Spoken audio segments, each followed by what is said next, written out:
اعوذ باللہ من الشیطان الرجیم بسم اللہ الرحمن الرحیم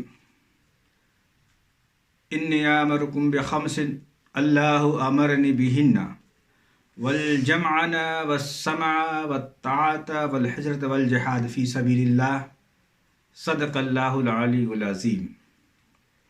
معزز حاضرین، پچھلے ویڈیو میں ہم نے جو ہے دین کیا ہے اس پہ تبصرہ کیا تھا، اور ہم نے وعدہ کیا تھا کہ آئندہ جو ویڈیو ہوگا وہ سماجی اعتبار سے جو ہے سماجیات پہ چرچا ہوگا، جو اسلام کا دوسرا اہم رکن ہے سماج۔ سب سے پہلے سماج کیا ہے اس پہ ہم تبصرہ کر لیں۔ سماج لوگوں کے سموہ کو سماج کہتے ہیں۔ لوگوں کا سموہ کون سا ہے؟ جیسے ہم جس سماج میں رہتے ہیں وہاں پر بہت ساری جاتیاں ہوتی ہیں، اس میں ان سبھی جاتیوں کو ملا کر سماج بنتا ہے۔ لیکن جب ہم سماج کے بارے میں تصورات کرتے ہیں یا ہم لوگ جب تصور کرتے ہیں کہ ہمارا سماج، تو اس میں ہم اپنی جاتیوں کو جوڑتے ہیں کہ ہمارا جات ہے، ہم اپنے سماج کے لوگ ہیں۔ مثلا اگر انصاری برادری کا ہے، سکھ ہے، پٹھان ہے، صدیقی ہے، یا اور بھی دیگر جاتیاں ہیں، وہ اپنی جاتیوں کو ہی اپنا سمجھ بیٹھتا ہے۔ یہ جو ہے اسلامی حساب سے اسلام کو تتر بتر کرنے کے لیے سب سے بڑا دشمنوں کا ہتھیار بن گیا ہے۔ کیوں ہتھیار بن گیا ہے؟ جب ہم اپنے اپنے کنبے کو، اپنے اپنے ٹائٹل کو، اپنے اپنے آنے والے انصاری، جلہا، سکھ، پٹھان، صدیقی، رنگریز، جب اس کو ہم سمجھ بیٹھتے ہیں تو وہیں پر ہم کمزور ہو جاتے ہیں۔ تو سب سے پہلے سماج کو مضبوط کرنے کے لیے اللہ نے پہلے ہی بتا دیا کہ جو جاتیاں ہوں گی یا جو کنبے ہوں گے وہ صرف اور صرف آئیڈینٹیفیکیشن کے لیے ہوں گے، پہچان کے لیے ہوں گے۔ اس پہ نہ کسی کی برتری ہے، نہ کوئی نیچا ہے، نہ کوئی اونچا ہے، نہ کوئی نیچا ہے۔ لیکن آج ہم سماج کو مضبوط کرنے کے لیے یہ باتیں بتا دیں کہ اگر ہمارے جو آنے والے نسلیں ہیں یا آنے والے جو لوگ ہیں، اگر ان کو یہ باتیں نہیں بتائیں گے تو کل کو ایسا ہو سکتا ہے۔ اس لیے اللہ کے نبی نے پہلے ہی فرما دیا وَاعْتَصِمُوا بِحَبْلِ اللَّهِ جَمِيعًا وَلَا تَفَرَّقُوا، اور تم سب اللہ کی رسی کو مضبوطی سے پکڑو اور آپس میں فرقے میں نہ بٹو۔ اب اس سے دقت پریشانی کیا ہونے لگا کہ لوگ جو آنے لگے اور ہمیں بانٹنا شروع کر دیے۔ جو اللہ کے نبی کہتے ہیں تم آپس میں بٹو نہیں بلکہ اکٹھا ہو، اور ہم نے جو حدیث کی پہلی لائن جو پڑھی ہے والجمعنا، اکٹھا ہو جاؤ، ایک سنگٹھت ہو جاؤ، ایک ہو جاؤ، وہ والا سسٹم جو ہمارے سماج میں جاتیوں کو جو بھرم ہمارے اندر ڈالا گیا ہے، جس کی وجہ سے ہم اکٹھا نہیں ہو پاتے ہیں۔ کیوں نہیں اکٹھا ہو پاتے ہیں؟ اس کا وجہ ہم کو کیا رکاوٹ آ جاتا ہے؟ جبکہ ہم ایک نبی کے ماننے والے ہیں، ہم ایک قرآن کو ماننے والے ہیں، ایک رسول کو ماننے والے ہیں، سب کچھ ایک ہے، پھر بھی ہمیں کیا کہہ دے رہا ہے کہ ہم آپس میں تفرقہ پیدا کر لے رہے ہیں، اور آپس میں ہم اونچ نیچ کا بھاونا ہمارے اندر آ جا رہا ہے، جو اس سے ہمارا جو سماج ہے بکھر جا رہا ہے، اور بکھرنے کی وجہ سے دنیا میں ہر جگہ مارا جا رہا ہے۔ ہم جاتیاں بنا لی، ٹھیک ہے، صرف اس کو ہم سمجھے یہ ہماری پہچان کی ایک سبب ہے، ہماری پہچان ہو جائے گی کہ فلانے صاحب ہیں، انصاری صاحب ہیں، فلانے صاحب ہیں، ڈھماکے صاحب ہیں۔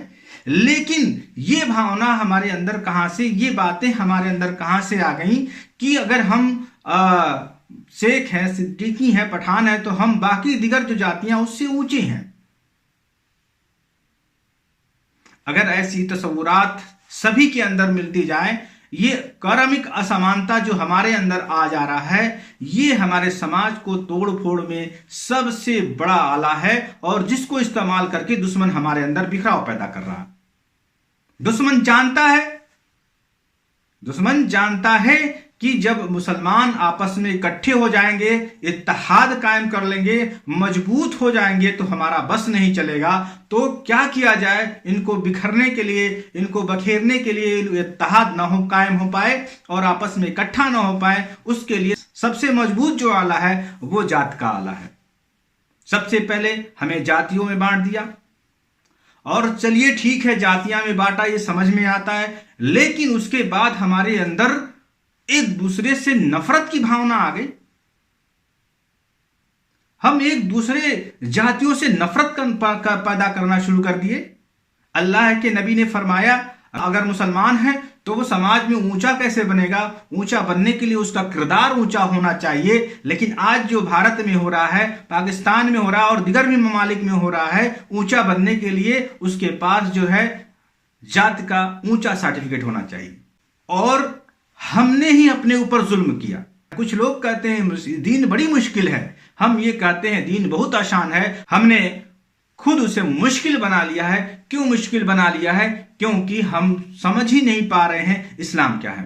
اور جو دینی تعلیم حاصل کر رہے ہیں، دین کا علم حاصل کرنے کے بعد ہم اس سے ہمارا گزر بسر چلے گا، ہمارے جو روزی روزگار کا مسئلہ حل ہوگا. یہ دونوں باتیں دو طرح کی ہیں. سماج میں ایسا ہو رہا ہے. تو سماج کو مضبوط کرنے کے لیے سب سے پہلے ہمیں جو ہے کیا کرنا ہے؟ اتحاد قائم کرنا ہے. اور اتحاد کیسے قائم کرنا ہوگا؟ اور اتحاد اسی اعتبار سے قائم ہو سکتا ہے، ہم سب مسلمان ہیں اور اللہ کے نبی کا فرمان ہے یا ایھا الناس اتقوا ربکم الذی خلقکم من مثل واحدہ، ڈرو اس رب سے جس نے ہمیں اور آپ کو ایک جسم اور جان سے پیدا کیا. اس کا مطلب ہم سبھی آپس میں بھائی بھائی ہیں. جب آپس میں بھائی بھائی ہیں تو ہمارے اندر اونچ نیچ کی بھاونا کہاں آ گئی؟ ہم ایک نبی کے ماننے والے ہیں، ہم مسلمان ہیں تو ہمارے اندر قومیت ہونی چاہیے. اب ہمارے اندر قومیت نہیں باقی رہ پائی. اب ہمارے اندر کیا آ گیا؟ اب ہمارے اندر جو ہے فرقہ وارانیت آ گیا. بھئی 4 امام ہیں، چاروں برحق ہیں، کسی ایک کو نہیں مانیں گے تو آپ اسلام میں نہیں ہیں. لیکن پھر بھی ہم نے اس کو الگ الگ اختیار کیا اور اس میں بھی ایسا سسٹم اپنا لیا کہ دشمنی کر بیٹھے اور آپس میں بغض رکھنے لگے اور آپس میں نفرت پیدا کر دی. اسلام تو یہ نہیں سکھاتا ہے. اسلام تو غیر مسلموں کے بارے میں بھی ایسا سوچ نہیں بتاتا ہے. تو پھر آپ کون ہیں؟ یہ فرقہ وارانیت جو ہمارے اندر، ہمارے دلوں کے اندر پیوست ہو گئی ہے، یہ بھی ہمارے سماج کو بکھیرنے کے لیے سب سے بڑا آلہ ان کے پاس ہے. ہمیں اور آپ کو سمجھنے کی ضرورت ہے. ہم کس لیے آئے؟ ہمیں کس لیے بھیجا گیا؟ ہم کو کیا کرنا ہے؟ جب تک ہم اس پہ سوچیں گے نہیں، وچاریں گے نہیں بڑھیا سے، تب تک ہم جو ہے سماج مضبوط نہیں ہو پائے گا. دوسرا فیکٹر کیا ہے جو ہمارا سماج مضبوط نہیں ہو پا رہا ہے؟ دوسرا سب سے بڑا اہم جو فیکٹر ہے، جو پلر ہے، وہ تعلیم کا پلر ہے. اور ہم آپ کو بتا دیں تعلیم کے بارے میں سب سے پہلا جو قرآن کا حصہ جو نازل ہوا، جو رکوع، جو سورہ نازل ہوئی، وہ صرف اور صرف تعلیم کے بارے میں نازل ہوئی. کیا نازل ہوئی؟ اقرأ بسم ربک الذی خلق. پڑھو پڑھو پڑھو. آج ہمارے سماج میں پیسے کی کمی نہیں ہے. ہر گھروں میں اتنا پیسہ ہے کہ وہ اپنے بچوں کو اعلیٰ تعلیم دے سکتا ہے. لیکن ہمارے گھروں کے اندر، ہمارے سماج کے اندر، ہمارے دلوں کے اندر ایسی بات پیوست ہو گئی ہے کہ تعلیم حاصل کرنے سے کیا فائدہ؟ تعلیم حاصل کرنے سے کیا فائدہ؟ تعلیم حاصل کر کے ہم کیا کریں گے؟ تعلیم جو ہے، یا دینی تعلیم یا دنیاوی تعلیم ہے، اگر اس سے ہم روزی نہیں کما پاتے ہیں تو علم کو حاصل کرنے سے کیا فائدہ؟ یعنی اللہ کے نبی نے تعلیم کو اولیت دی. اللہ نے بھی تعلیم کو سب سے اول مرتبہ دیا، اور اس کے باوجود بھی ہم تعلیم کو کچھ نہیں سمجھتے.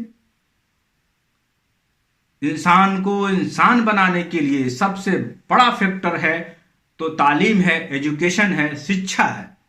اگر آپ کے اندر تعلیم نہیں ہے، شکشا نہیں ہے، تو یہ سمجھ لیجئے آپ جانور سے بڑھ کر کچھ بھی نہیں ہے. اور تعلیم کو حاصل کرنا ہمارے لیے بہت ضروری ہے، کیونکہ آج کا جو سمے ہے، وہ جو سمے جو چل رہا ہمارے لیے، وہ جو ہے ٹوٹل تعلیمی جنگ ہے. جو جنگیں چل رہی ہیں آج بھی اسلام اور غیر اسلام میں،